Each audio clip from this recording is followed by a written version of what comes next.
Hello friends, అందరికీ నమస్తే అండి. Welcome to our channel. ఏపీలో కొత్త పెన్షన్లకు సంబంధించి తాజాగా బడ్జెట్ కేటాయింపులకు సంబంధించి చర్చలు జరిగినట్లయితే తెలుస్తోంది. సో రాష్ట్రంలో 50 సంవత్సరాల పెన్షన్ల కోసం ఎదురు చూస్తున్నటువంటి అభ్యర్థులకు 60 సంవత్సరాలు నిండినటువంటి వృద్ధులకు సంబంధించి ఛాన్స్ అయితే ఇవ్వబోతున్నారు.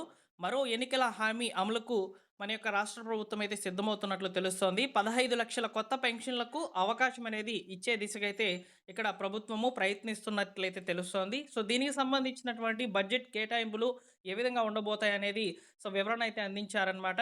సో వీడియోలోకి వెళ్ళి వివరంగా తెలుసుకుందాం. అలానే జూన్ 12వ తేదీన మన యొక్క రాష్ట్రంలో కొత్తగా వితంతువుల కేటగిరీకి సంబంధించి 1,50,000 పెన్షన్లను ప్రభుత్వం అయితే శాంక్షన్ చేయబోతుంది. ఈ పెన్షన్‌లకు సంబంధించి కూడా మీకు ఇన్ఫర్మేషన్ అనేది ఈ వీడియోలో అందించడం జరుగుతుంది. ముందుగా ఈ 50 సంవత్సరాల పెన్షన్ల మంజూరు అనేది ఎవరికి ఉంటుందనేది క్లియర్‌గా చెప్తాను. అలానే ఏ డాక్యుమెంట్స్ అనేటివి మీ దగ్గర రెడీగా ఉంచుకోవాలో కూడా చెప్తాను. సో ఫుల్ కంప్లీట్ డీటెయిల్స్ అనేటివి ఉంటాయండి. వీడియోని తప్పకుండా లైక్ చేసి మీ మిత్రులకి అందరికీ కూడా షేర్ చేయండి. ఫస్ట్ టైం మీరు మన ఛానెల్ చూస్తున్నట్లయితే సబ్స్క్రైబ్ చేసుకోండి. ఇక లేట్ చేయకుండా డైరెక్ట్‌గా టాపిక్‌లోకి అయితే వెళ్ళిపోదాము. సో ఈరోజు మనకు న్యూస్ పేపర్‌లో అయితే ఈ 15 లక్షల కొత్త పెన్షన్‌లకు సంబంధించి ఇన్ఫర్మేషన్ అనేది ఒక ఆర్టికల్ రూపంలో పబ్లిష్ కావడం జరిగిందనమాట. ఇందులో ఏం చెప్పారంటే 60 ఏళ్ళు నిండినటువంటి వృద్ధులకు, 50 ఏళ్ళు నిండినటువంటి బీసీలకు, ఎస్సీలకు, ఎస్టీలకు సంబంధించి 50 సంవత్సరాలకే పెన్షన్స్ అనేటివి ఇస్తామని చెప్పైతే మన యొక్క రాష్ట్ర ప్రభుత్వము ఎన్నికల మేనిఫెస్టోలో అయితే చెప్పింది కదా! సో దీనికి సంబంధించి ఈరోజు ఆర్టికల్ అయితే పబ్లిష్ కావడం జరిగింది. సో దాని గురించి అయితే ముందుగా తెలుసుకుందాం. రాష్ట్రంలో ఎన్టీఆర్ భరోసా పింఛన్లు పెరగనున్నాయి. కొత్తగా 15 లక్షల పెన్షన్లను మంజూరు చేయాలని ప్రభుత్వం నిర్ణయించింది. తద్వారా మేనిఫెస్టోలో ఇచ్చినటువంటి మరో హామీ అమలుకు చంద్రబాబు ప్రభుత్వం అయితే సిద్ధమైంది. 60 ఏళ్లు నిండినటువంటి వాళ్ళకి వృద్ధాప్య పెన్షన్లు మంజూరు చేయడంతో పాటు బీసీలకు, ఎస్సీలకు, ఎస్టీలకు సంబంధించి 50 ఏళ్లకే పెన్షన్లు ఇస్తామని చెప్పి గత ఎన్నికల్లో కూటమి నేతలు హామీ అయితే ఇచ్చారు. ఇప్పుడు ఆ హామీని నిలబెట్టుకునేందుకు సిద్ధమైనట్లయితే తెలుస్తోందన్నమాట.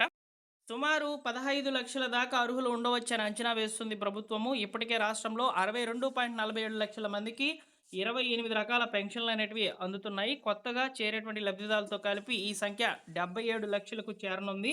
కూటమి ప్రభుత్వంలో ప్రతి నెల కూడా 2,720 కోట్లు అనేటివి పెన్షన్ల కోసం ఖర్చు చేస్తున్నారు. ప్రతి నెల ఇకపై అదనంగా 700 కోట్లు అనేటివి ఈ యొక్క కొత్త పెన్షన్లు 15 లక్షల పెన్షన్లు గనక యాడ్ అయినట్లయితే 700 కోట్లు ఎక్స్ట్రాగా అమౌంట్ అనేది ఈ యొక్క పెన్షన్లకు కేటాయించే అవకాశం అయితే ఉన్నట్లు తెలుస్తుందన్నమాట. ఏటా ఎన్టీఆర్ భరోసా కోసము రాష్ట్ర ప్రభుత్వము 41,000 కోట్ల నిధులను అనేటివి వెచ్చిస్తున్నట్లయితే లెక్కలైతే చెప్తున్నారండి.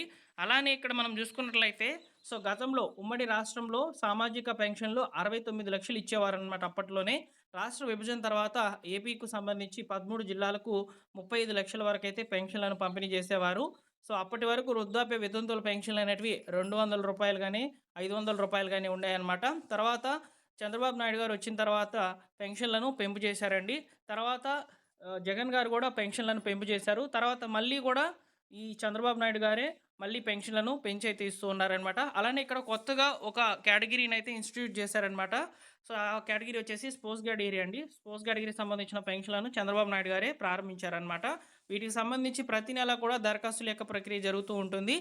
దరఖాస్తు చేసుకున్నటువంటి వాళ్ళకి అంటే ఇక్కడ మనకు స్పోర్ట్స్ కేటగిరీ అంటే ఆల్రెడీ వస్తున్నటువంటి పెన్షన్ పోనీయకుండా భార్య గనక ఉండినట్లయితే ఆ భార్యకు ట్రాన్స్‌ఫర్ అయితే చేస్తున్నారు కాబట్టి ఇదొక మంచి కేటగిరీకి సంబంధించినటువంటి పెన్షన్‌గా అయితే చెప్పుకోవచ్చనమాట. ఇక్కడ మన యొక్క రాష్ట్ర ప్రభుత్వము త్వరలో అందుబాటులోకి తీసుకురాబోతున్నటువంటి పెన్షన్‌లలో భాగంగా వృద్ధాప్య పెన్షన్‌లకు సంబంధించి అయితే ఇక్కడ అప్డేట్స్ అయితే అందించారండి. ఈ వృద్ధాప్య కేటగిరీకి సంబంధించినటువంటి వాళ్ళు ఎవరైతే మీరు ఎస్సీ, ఎస్టీ, బీసీ, ఓబీసీ ఈ కేటగిరీకి సంబంధించిన వాళ్ళు ఎవరైనా ఉండినట్లయితే వారికి సంబంధించి 50 సంవత్సరాలు పూర్తయితేనే ఓకేనా? 50 సంవత్సరాలు పూర్తయితేనే మీకు ఇక మీదట పెన్షన్ అనేది రావడం జరుగుతుందని చెప్పి ఎన్నికల మేనిఫెస్టోలో చెప్పారు కదా! దీనికి సంబంధించి మార్గదర్శకాలు అనేవి త్వరలో విడుదల చేస్తామని చెప్తున్నారు. ఇక రిమైనింగ్ ఓసీ కేటగిరీ వాళ్ళు, ఇతర కేటగిరీ వాళ్ళు ఉంటారు కదా! వాళ్ళకి సంబంధించి 60 సంవత్సరాలు పూర్తయితే ఈ యొక్క వృద్ధాప్య పెన్షన్లు అనేటివి వస్తాయి. ప్రెజెంటు 50 సంవత్సరాల పెన్షన్స్ అనేటివి ఓన్లీ ఎస్టీ కేటగిరీకి సంబంధించిన వాళ్ళకే ఇస్తున్నారండి. ఓకేనా? ఇవన్నీ కూడా మార్పులనేటివి రాబోతున్నాయి కాబట్టి మీరు డాక్యుమెంట్స్ అన్నీ కూడా రెడీ చేసి పెట్టుకోండి. మార్గదర్శకాలు అనేటివి త్వరలోనే రాబోతున్నాయని చెప్పి సమాచారం అయితే ఉందన్నమాట. కొత్త పెన్షన్లకు సంబంధించి మరొక తాజా సమాచారం ఏంటంటే జూన్ 12వ తేదీన రాష్ట్రం కూటమి ప్రభుత్వం ఏర్పడి 2 సంవత్సరాలు పూర్తయి 3వ సంవత్సరంలోకి అడుగుపెడుతున్నటువంటి ఈ సందర్భంగా రాష్ట్రంలో ఉన్నటువంటి వితంతువులకు దాదాపు 1,50,000 మందికి అయితే ప్రభుత్వం అయితే కొత్త పెన్షన్‌లను శాంక్షన్ అయితే చేయబోతుంది. అయితే జూన్ 12వ తేదీన ఒక కార్యక్రమం అనేది జరుగుతుందండి. ఆ కార్యక్రమంలో ఈ యొక్క పెన్షన్‌లకు సంబంధించినటువంటి మార్గదర్శకాలైతే విడుదల చేస్తారు. అప్పుడు మీరు ఏం చేయాలంటే ఖచ్చితంగా ప్రభుత్వం రిలీజ్ చేసేటువంటి జిల్లాల వారీగా వచ్చేటువంటి లిస్ట్‌లలో మీ పేర్లు గనక ఉండినట్లయితే మీరు కేవైసీ గనక చేసుకున్నట్లయితే మీకు ఈ జూలై నెలలో పెన్షన్స్ అనేటివి వస్తాయండి. జూన్ 12వ తేదీన మార్గదర్శకాలనైతే విడుదల చేస్తారని చెప్పి సమాచారము. జూన్ 12వ తేదీన పెన్షన్‌లను మాత్రం డిస్ట్రిబ్యూషన్ అయితే చేయరు. మార్గదర్శకాలు విడుదల చేసి ఈ వితంతువులు ఎవరైతే 1,50,000 మందిలో ఎవరు బ్రతికి ఉన్నారు అనే వివరాలను నమోదు చేసుకుంటూ ఆ బ్రతికున్నటువంటి వాళ్ళ దగ్గర నుంచి కేవైసీ తదితర డాక్యుమెంట్స్ అనేవి తీసుకునే అవకాశం అయితే ఉంటుంది కాబట్టి సో మీరు తప్పనిసరిగా డాక్యుమెంట్స్‌లో భాగంగా మీ భర్త మరణించినటువంటి మరణ ధృవీకరణ పత్రం అనేది మీ దగ్గర పెట్టుకొని ఉండాలి. అలానే ఆదాయ ధృవీకరణ పత్రాలు మరియు క్యాస్ట్ సర్టిఫికేట్సు, మీ యొక్క ఆధార్ కార్డులు ఇవన్నీ కూడా రెడీ చేసి పెట్టుకోండి. ఓకేనా? సో వితంతువుల కేటగిరీకి సంబంధించినటువంటి పెన్షన్‌లు మాత్రం ఖచ్చితంగా జూన్ 12వ తేదీన మార్గదర్శకాలు విడుదలయ్యి, తర్వాత మీ దగ్గర నుంచి కేవీసీలు తీసుకొని జూలై నెలలో మీకు పెన్షన్స్ అనేటివి శాంక్షన్ చేస్తామని చెప్పి ప్రభుత్వం అయితే చాలా గట్టిగానే చెప్తోంది. సో దీనికి సంబంధించి కూడా క్యాబినెట్ మీటింగ్‌లో చర్చలనేటివి జరగనున్నట్లు సమాచారం అయితే వచ్చిందనమాట. సో అదేవిధంగా ఇక్కడ మనకు జూలై నెలలో ఇవ్వబోతున్నటువంటి ఈ పెన్షన్‌ల మార్పును గూడా ప్రతి ఒక్కరు గూడా తెలుసుకోవాలి. జూలై 1, 2 తేదీల్లోనే పెన్షన్ డిస్ట్రిబ్యూషన్ అయితే జరుగుతుందండి.